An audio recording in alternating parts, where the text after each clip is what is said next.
Alors, le petit supplément imprimé, le petit supplément qui n'est jamais sorti finalement, pour Adventures HeroQuest par Graham Davis, mis en page par la communauté, avec le style de l'ancienne.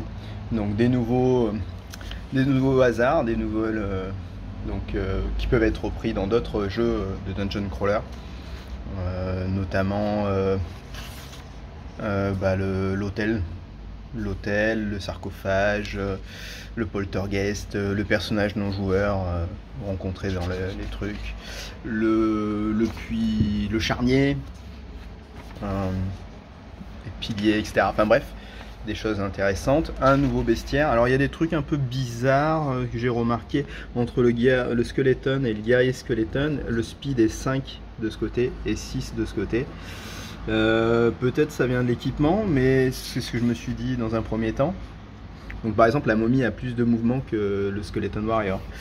Et puis après je suis allé voir l'Undead Champion, il a bien 6 de mouvement et pourtant il doit être équipé plus ou moins pareil. Et celui, le Warlord, c'est pareil. Donc c'est bizarre, ça doit être une erreur à mon avis. Les Vress, pour moi c'est revenant, mais à vérifier. Et là pour le coup il a une fossile et tout. Il fait pas trop figurine de revenant. Voilà. Sachant que n'est pas précisé son... Voilà, des nouvelles règles pour les morts vivants. Zombies, enfin voilà, éthérés, pardon, des règles spéciales. Des habilités des compétences de monstres éthérés, cause la peur, cause des attaques de froid glacial. Les sorciers mauvais, donc là c'est un peu limité, bon les sorts qu'ils peuvent prendre, et puis il y a Clan Skir, un prophète gris du coup, un technomage ou un équivalent, démonette, et après démon majeur de Tzeentch, donc du changement, et sorcier du chaos. Je sais pas trop quelle est la volonté, pourquoi il n'y a pas les autres. Bon, écoutez, voilà, donc les sorts du Dark Wizard. Peut-être que c'est repris d'ailleurs, je ne sais pas. De la même façon, quand on reprend la petite nouvelle ici, là, je sais pas si c'est quelque chose de nouveau ou si c'est une reprise peut-être de Terror in the Dark. Je ne sais pas. Donc voilà, le Kong, on reprend sur les fameux monstres. C'est pas mal fait, c'est fait à l'ancienne. Super. Hop. Bon là c'est découpé un peu bizarre et puis finalement comment on appelle ça, le cul de chandelle, le petit dessin pour finir la page, il laisse beaucoup de blanc. Peut-être que celui-là aurait été mieux ici. Et la toile d'araignée tournée dans l'autre sens. Bon, je sais pas. Voilà. Invocation de mort-vivant. Donc après c'est des sorts. C'est des sorts de magie noire, mais du coup il y a des trucs. Beam of Chaos.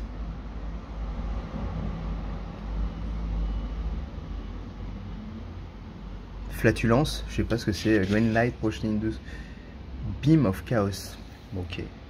Ouais, je regarderai un petit peu, il y a des trucs rigolos parce qu'il y a les ingrédients qu'il faut à chaque fois.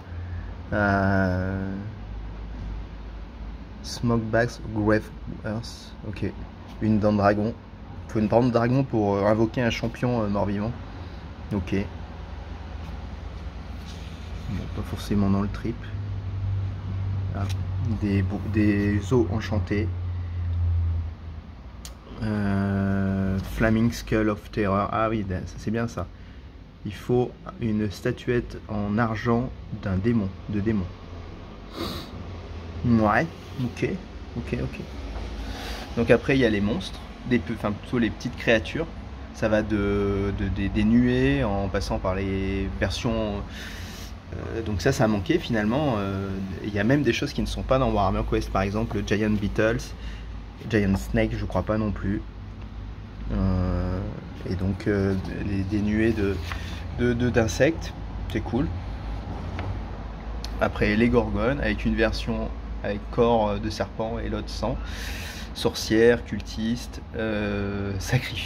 victime, sacrificielle. le prêtre. Et puis après il y a la Quest Machine, alors je ne sais pas comment, si ça existait dans les règles classiques. En fait c'est des différentes des pitchs d'aventure, un peu ce qui est fait dans Warhammer Quest, à se demander s'ils ne se sont pas inspirés. Et donc voilà, on part sur les tombes royales, et là on a 2, 4, on a 5 scénarios. C'est dommage, il en aurait fait 6, ça faisait comme à Warhammer Quest. Voilà, par exemple, avec des trucs du style nettoyer le tombeau, le shrine, non, le shrine, l'hôtel, je vais pas y arriver, d'Osric. Donc ça donne des idées et puis des choses qui sortent de nulle part finalement. Monument, catacombe de monastère, donc là c'est la maison Tal, donc c'est trop bien, des scénarios autour de la maison Tal. Le sanctuaire de Mort, Sanctuary of Mort, qui n'existe pas, hein, encore une fois c'est un lieu qui n'existe pas, Morton, la ville de Mort. Le cimetière, la place, le lieu de légende, place des légendes, le champ de bataille souterrain, Antaquan,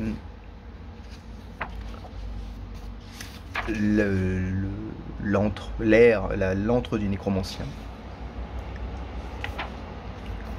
la cité mauvaise, maudite, mauvaise, l'assaut sur la nécropole, la forteresse vampire.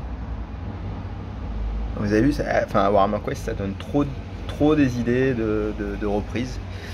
Ensuite quelques idées de quêtes side, secondaires, on peut dire. Donc c'est pas grand chose, hein, c'est juste des pitchs, des tables de monstres, donc morts-vivants, pour générer des morts-vivants essentiellement, donc trop bien. Vampire Lord Follower, Warlord Follower, Undead Warlord Follower, c'est trop bien. Les suivants du Sorcier du Chaos, les suivants du Seigneur Vampire, les suivants du Seigneur de guerre mort-vivant, Etheral, enfin bon, c'est très très bien. Des nouveaux objets magiques.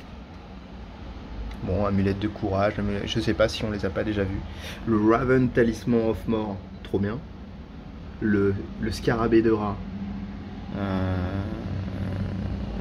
Main de vie, main de lumière, amulette de garde, life warning, de prévention, Merde, je suis un peu fatigué aujourd'hui. Nouveaux équipements. Steak and Mallet, c'est le pieu en fait, je pense. And Mallet, c'est maillette. Donc c'est le pieu et son maillet. Donc trop cool. Des règles pour le garlic, pour l'ail. Des armes qui sont bénites, de l'eau bénite, le miroir et le sel, qui a priori aurait une vertu contre nos amis les zombies. C'est trop cool.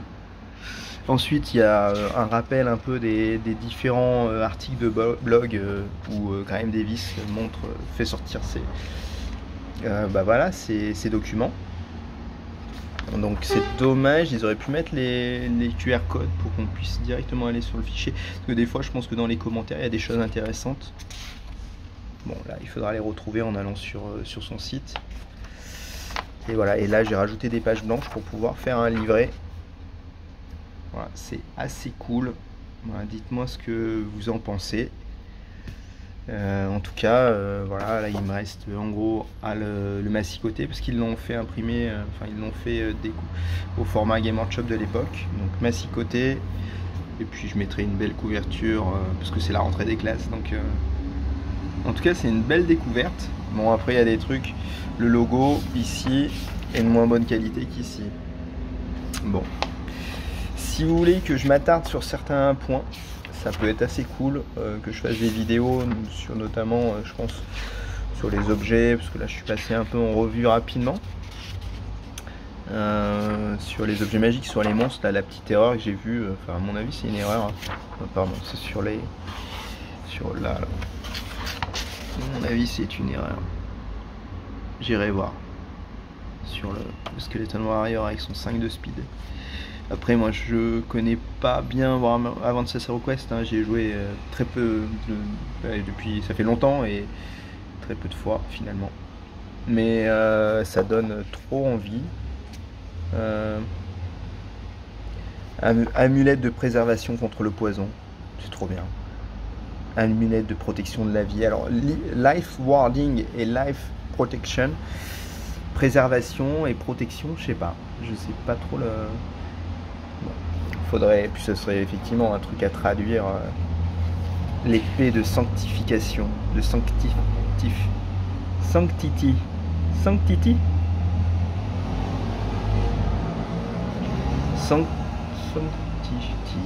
Ouais, bon, ok. Sanctification, je pense. Hein.